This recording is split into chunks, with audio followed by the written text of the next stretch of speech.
Assalamualaikum warahmatullahi wabarakatuh. Waalaikumsalam warahmatullahi wabarakatuh. Sepertinya masih ada yang ngantuk. Saya mau ngasih pantun, boleh? Boleh.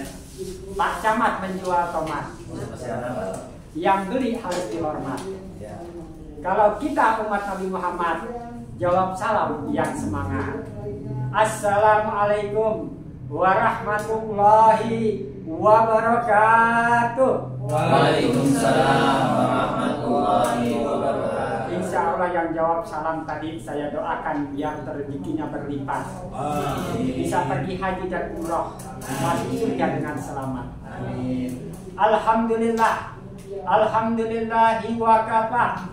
Wassalatu wassalamu ala sayyidina Muhammadinil Mustafa wa ala alihi wa sahbihi ahli sidqi wal wafa amma ba'du. Qala Allah Ta'ala fil Qur'anil Karim, A'udzu billahi minasy syaithanir rajim. Ya ayyuhalladzina amanu taqullaha haqqa tuqatih wa la tamutunna illa wa antum muslimun. Wa qala Nabi sallallahu alaihi wasallam, may yuridillahu bihi khairan yusibhu, sadaqallah wa sadaqa Rasulullah sallallahu alaihi wasallam. Yang saya hormati hadirin hadirat serta para pemirsa channel TV dimanapun berada, marilah dalam kesempatan yang baik ini kita sama-sama bersyukur kepada Allah dengan membaca alhamdulillah dan berselawat kepada Nabi dengan membaca Allahumma sholli wa sallim wa barik alaihi wa ala alihi. Ma'asyiral hadirin dimanapun pemirsa TV berada, sebagaimana sama-sama kita ketahui bahwa Allah Subhanahu wa Ta'ala pasti akan memberikan kita ujian dan cobaan dalam kehidupan ini. Sebagaimana Allah terangkan dalam surat Al-Baqarah ayat 155 yang saya yakin hadirin hadirat semuanya sudah hafal betul.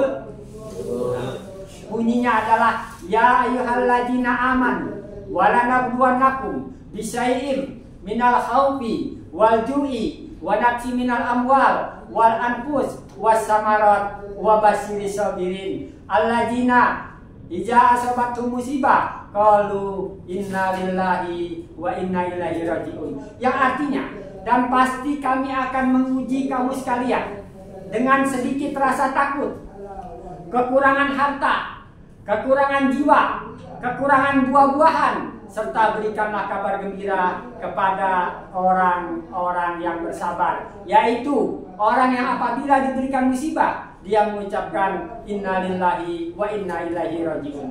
Yang jadi pertanyaan kita, justru musibah dan ujian yang diberikan Allah hakikatnya adalah untuk mendekatkan diri kepada Allah. Namun fakta dan kenyataannya tidak sedikit orang yang diuji kepada Allah, justru dia semakin jauh kepada Allah Subhanahu wa Ta'ala.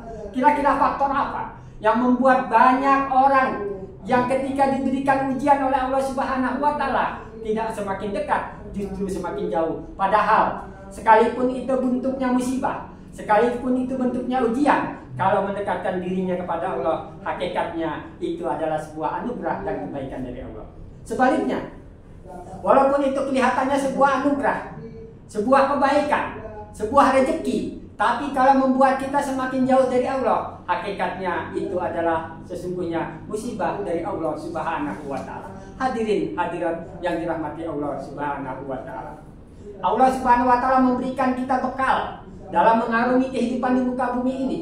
Sebagaimana sama-sama kita ketahui bahwa kehidupan kita manusia ini seperti roda yang berputar. Tahu hadirin roda? Tahu. Bola. Tahu ya? Berputar, kadang di atas, kadang di bawah. Begitu juga nasib kita. Kadang-kadang kita senang hari ini, besok mungkin diuji. Kadang-kadang kita sehat, kadang-kadang sakit.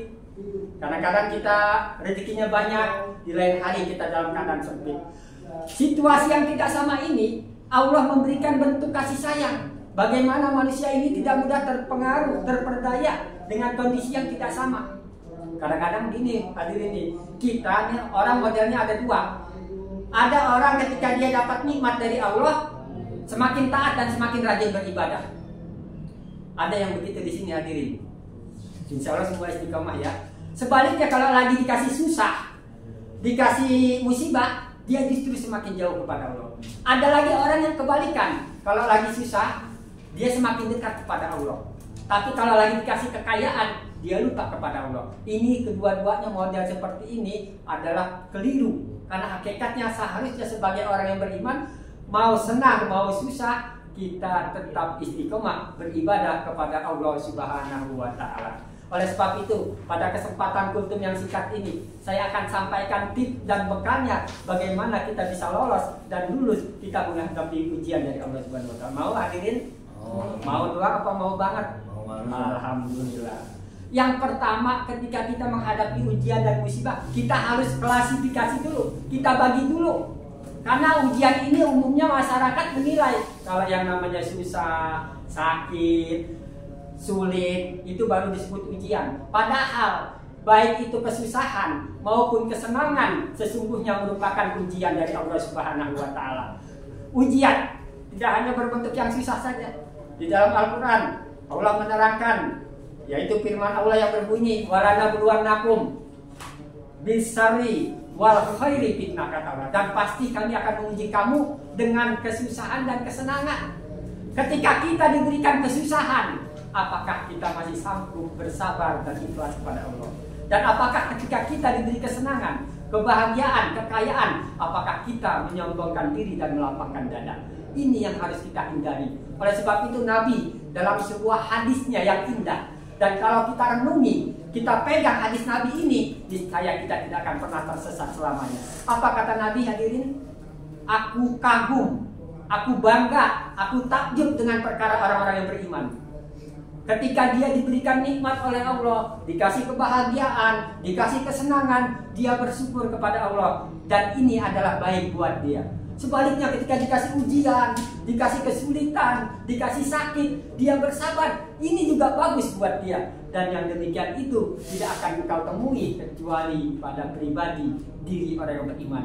Berarti dapat kita ambil sebuah kesimpulan dalam hidup ini, bahwa apapun kondisi kita, mau senang, mau susah, mau bahagia, mau suka, mau sengsara, modal kita untuk menghadapi semua bukan dengan nafsu, ego atau akal kita, tapi hadapilah semua dengan keimanan, pasrah dan keikhlasan kepada Allah Subhanahu wa Ta'ala. Karena pada hakikatnya apa yang kita miliki ini, jabatan, pekerjaan, rumah, bahkan diri kita, hakikatnya adalah semuanya milik Allah Subhanahu wa Ta'ala. Kita hanya diberikan hak untuk menggunakan sebaik-baiknya. Menutup kultum pada sore hari ini, mari sama-sama kita jadikan sifat sabar dan syukur sebagai karakter hidup kita sehari-hari. Semoga Allah Subhanahu wa Ta'ala memberikan kita kekuatan iman dan Islam sehingga bisa menjadi hamba Allah yang selalu bersabar dan bersyukur. Demikian yang dapat saya sampaikan. Terima kasih atas segala perhatiannya. Mohon maaf atas segala kekurangannya. Wallahul muwaffiq ila aqwamit thoriq. Wassalamualaikum warahmatullahi wabarakatuh.